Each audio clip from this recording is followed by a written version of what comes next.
স্বৈরাচার আওয়ামী লীগ সরকার পতনে নেতৃত্ব দেয়া বৈষম্য বিরোধী ছাত্র আন্দোলনে ছিলেন আবু সাদিক কায়েম। সমন্বয়কের তালিকায় নাম না থাকলেও জুলাই মাসে চলা ছাত্র আন্দোলনে ছিলেন ঢাকা বিশ্ববিদ্যালয়ের এই শিক্ষার্থী। তালিকায় নাম থাকা সমন্বয়কদের সঙ্গে বিভিন্ন ছবিতেও তাকে দেখা গেছে। উপদেষ্টা পরিষদের শপথ অনুষ্ঠানে বঙ্গভবনেও উপস্থিত ছিলেন এই সাদিক। হাসিনা পলায়নের পর নিজের রাজনৈতিক পরিচয় প্রকাশ্যে আনেন তিনি। তারপর থেকে তিনি আগের থেকে দ্বিগুণ জনপ্রিয়। এখন তার ডাকে রাজপথে নেমে আসে লাখো মানুষ। তবে সাদিক একাই নন, আরও এমন অনেক তরুণ ইসলামী নেতা রয়েছেন, তাদের ডাকে জীবন দিতেও প্রস্তুত অনেকেই। চলুন তেমনি 5 জন সম্পর্কে জেনে নেওয়া যাক। Number 1, doctor Shafiqur Rahman Masud.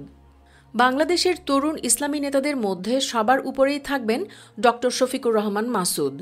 শিবিরের সাবেক এই ত্যাগী নেতা বাংলাদেশ জামায়াতে ইসলামীর কেন্দ্রীয় মজলিসের শুরা সদস্য, কেন্দ্রীয় কর্মপরিষদ সদস্য ও ঢাকা মহানগরী দক্ষিণের সেক্রেটারি। তার এক ডাকে এদেশের কোটি ছাত্র জনতা রাজপথে নেমে যেতে পারে। ছোট্ট এই জীবনেই তিনি অনেক ত্যাগ স্বীকার করে এই অবস্থান গড়ে তুলেছেন। দেশের জন্য নিজের সন্তানকেও হারিয়েছেন। জামায়াতের অন্যান্য নেতারা নানান সময়ে নানান বিতর্কে সমালোচিত হলেও মাসুদ তেমন পরিস্থিতির শিকার হননি। এতে স্পষ্ট তিনি কতটা ক্লিন ইমেজের মানুষ। পটুয়াখালীর সন্তান মাসুদের বাবার নাম অধ্যাপক সিরাজউদ্দিন খান। তিনি প্রাক্তন প্রধান স্কুল শিক্ষক। মাতার নাম কানিজ ফাতিমা। শফিকুল ছোটবেলা থেকেই বেশ মেধাবী ছিলেন। 5ম শ্রেণীতে ট্যালেন্ট পুলে বৃত্তি লাভ করেন এবং জেলায় প্রথম হন। দাখিল ও আলিম পরীক্ষায় প্রথম বিভাগে উত্তীর্ণ হন। অতঃপর রাজশাহী বিশ্ববিদ্যালয় থেকে বাংলা ভাষা ও সাহিত্যে BA ও MA ডিগ্রি লাভ করেন। পরবর্তীতে একই বিশ্ববিদ্যালয় থেকে PhD করেন। বিশ্ববিদ্যালয়ে অধ্যাপনার পাশাপাশি গবেষণা প্রতিষ্ঠান বাংলাদেশ পাবলিকেশনস লিমিটেডের প্রজেক্ট ডাইরেক্টর হিসেবে নিয়োজিত আছেন। ছাত্রজীবন থেকেই তিনি ইসলামী আন্দোলনের সাথে জড়িত হন। তিনি বাংলাদেশ ইসলামী ছাত্র শিবিরের রাজশাহী বিশ্ববিদ্যালয় শাখার সভাপতি, কেন্দ্রীয় কমিটির বিভিন্ন দায়িত্বে ও সর্বশেষ নির্বাচিত কেন্দ্রীয় সভাপতি ছিলেন। এর বাইরে ইসলামিক ফাউন্ডেশন ও শিশু একাডেমি কর্তৃক আয়োজিত কোরআন তেলাওয়াত, আজান, সংবাদ পাঠ, উপস্থিত বক্তৃতা ও বিতর্ক প্রতিযোগিতায় উপজেলা, জেলা, বিভাগ ও জাতীয় পর্যায়ে উত্তীর্ণ হয়ে প্রধানমন্ত্রীর স্বর্ণপদক অর্জন করেন। আন্তর্জাতিক বিভিন্ন সেমিনারে অংশগ্রহণের জন্য ইটালি, ফ্রান্স, জার্মানি, ইংল্যান্ড ও শ্রীলঙ্কা ভ্রমণ করেন। এসবের বাইরে তার বক্তব্যেও বহু মানুষ আকৃষ্ট হয়। সব মিলিয়ে তার যোগ্যতার কারণেই তার ডাকে সাড়া দিতে প্রস্তুত দেশবাসী। Number 2, doctor Mirza Ghalib. সাম্প্রতিক সময়ে অনেকেই হয়তো ডক্টর মির্জা গালিবকে নতুন করে চিনছেন, আবার অনেকেই হয়তো তার তরুণ বয়সের একটি বক্তব্যের কারণে আগে থেকেই তাকে চেনেন। সব মিলিয়ে তিনিও বাংলাদেশের তুমুল জনপ্রিয় একজন তরুণ ইসলামী নেতা। মির্জা গালিবকে যারা চেনেন, অন্তত একটি বক্তব্যও শুনেছেন, তারা তার জন্য প্রাণও দিতে পারেন। সেখানে তার জন্য রাজপথে নামা তো কোনো বিষয়ই না। মির্জা গালিব বাংলাদেশের সবচেয়ে শিক্ষিত ও জ্ঞানী নেতাদের মধ্যে অন্যতম একজন। জানলে অবাক হবেন যে হার্ভার্ড বিশ্ববিদ্যালয়ের রসায়ন বিভাগের সহকারী অধ্যাপক তিনি ঢাকা বিশ্ববিদ্যালয় থেকে ফলিত রসায়নে মাস্টার্স করেছেন এবং কানাডার আলবার্টা বিশ্ববিদ্যালয় থেকে রসায়নে PhD করেছেন। পড়াশোনা শেষে যখন তাকে ঢাবিতে চাকরি দিতে অস্বীকৃতি জানায় হাসিনা সরকার, তখন তিনি সেটাকে নিজের নয়, ঢাবির দুর্ভাগ্য বলেছিলেন। অতঃপর হার্ভার্ড বিশ্ববিদ্যালয়ের মতো বিখ্যাত প্রতিষ্ঠানে চাকরি নিয়ে তার কথার প্রমাণ দেন। Mirza Ghalib Pacific Northwest National Lab, UC Berkeley এবং লুইসভিল বিশ্ববিদ্যালয়ে পোস্ট ডক্টরাল গবেষণা সহযোগী হিসেবেও কাজ করেছেন। হাসিনা আমলে তাকে ঠিকমতো দেশে ঢুকতে দিত না, কোনো বয়ান বক্তব্য দিতে দিত না, কোনো টেলিভিশন ও সাক্ষাৎকারের জন্য ডাকত না। তবে হাসিনা পলায়নের পর পাল্টে গেছে দৃশ্যপট। এখন সবখানেই তার অবাধ বিচরণ। নাম্বার 3, সাদিক কায়েম। সাদিক কায়েম ঢাকা বিশ্ববিদ্যালয়ের রাষ্ট্রবিজ্ঞান বিভাগের 2016-17 সেশনের শিক্ষার্থী ছিলেন। তার বাড়ি খাগড়াছড়ি শহরের বাজার এলাকায়। তার বাবা জেলা শহরের একজন কাপড় ব্যবসায়ী। তার ছোট ভাইও চট্টগ্রাম বিশ্ববিদ্যালয়ের ছাত্র শিবিরের রাজনীতির সঙ্গে সম্পৃক্ত বলে জানা গেছে। 6 মাস আগেও সাদিককে খুব বেশি মানুষ চিনত না, আর এখন তার ডাকে সারা দেশের ইসলামী ছাত্র জনতা রাজপথে নামতেও দ্বিধাবোধ করবে না, কারণ তিনি ঢাকা বিশ্ববিদ্যালয়ের শিবির সভাপতি হিসেবে পরিচিতি লাভ করেছেন। সাদিক কায়েম ঢাবি শিবির সভাপতির পাশাপাশি আরও নানান দায়িত্ব পালন করছেন।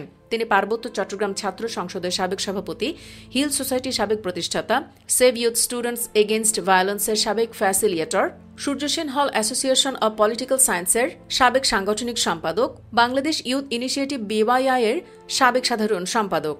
ছোটবেলা থেকে সাদিক খাগড়াছড়ি বায়তুস শরফ জব্বারিয়া আদর্শ মাদ্রাসা থেকে দাখিল এবং পরবর্তীতে চট্টগ্রামের বায়তুস শরফ থেকে আলিম পাশ করেন।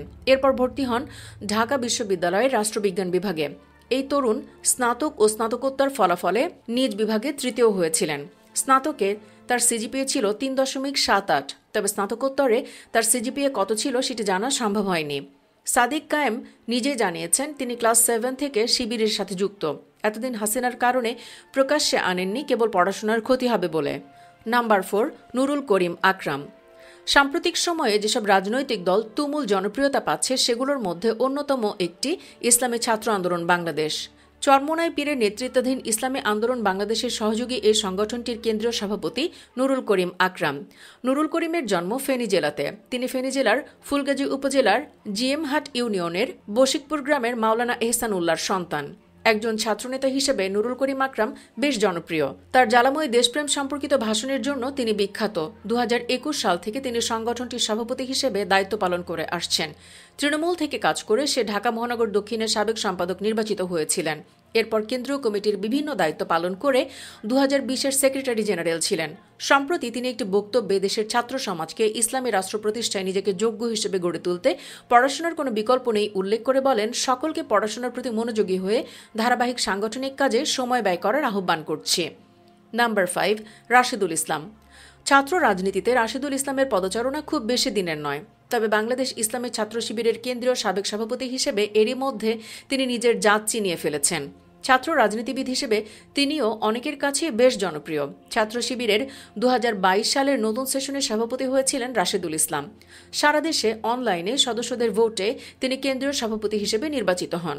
রাশেদুল ইসলাম এর আগে যথাক্রমে সেক্রেটারি জেনারেল, কেন্দ্রীয় দফতর সম্পাদক, কেন্দ্রীয় দাওয়া সম্পাদক, কেন্দ্রীয় শিক্ষা সম্পাদক, কেন্দ্রীয় বিজ্ঞান সম্পাদক ও রাজশাহী বিশ্ববিদ্যালয়ের সভাপতির দায়িত্ব পালন করেন।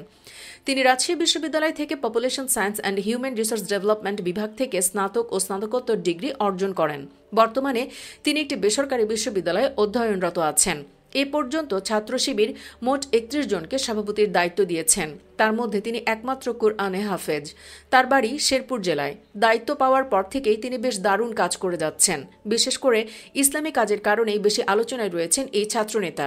এই 5 জনের বাইরে শিবিরের বর্তমান সভাপতি মঞ্জুরুল ইসলামের কথাও বলতে হয়। তিনিও তরুণ ইসলামী নেতাদের মধ্যে প্রভাবশালী একজন। তার ডাকেও শিবিরের কোটি সমর্থক রাজপথে নামতে বাধ্য। মঞ্জুরুল 24-এ সভাপতি হয়েছেন। এর আগে সেক্রেটারি জেনারেল ছিলেন।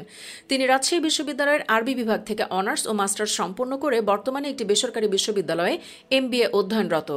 সুপ্রিয় দর্শক, ভিডিওটিতে আলোচিত এই 5 তরুণ ইসলামী নেতাদের মধ্যে আপনার প্রিয় নেতা কে? যদিও জানি যে কোনো একজনকে বেছে নেওয়া সহজ নয়, তবুও কমেন্টে যে কোনো একজনের নাম জানানোর অনুরোধ রইল। এতে করে একটি জরিপ হয়ে যাবে কে সবার সেরা। আর ভিডিওটি ভালো লাগলে অবশ্যই একটি লাইক দিন ও বেশি বেশি শেয়ার করুন। পরবর্তীতে আরও এমন তথ্যবহুল ভিডিও পেতে আমাদের অন্য ভিডিওগুলো দেখুন। ভালো লাগলে সাবস্ক্রাইব করে বেল বাটনটি প্রেস করে রাখুন। ধন্যবাদ সবাইকে।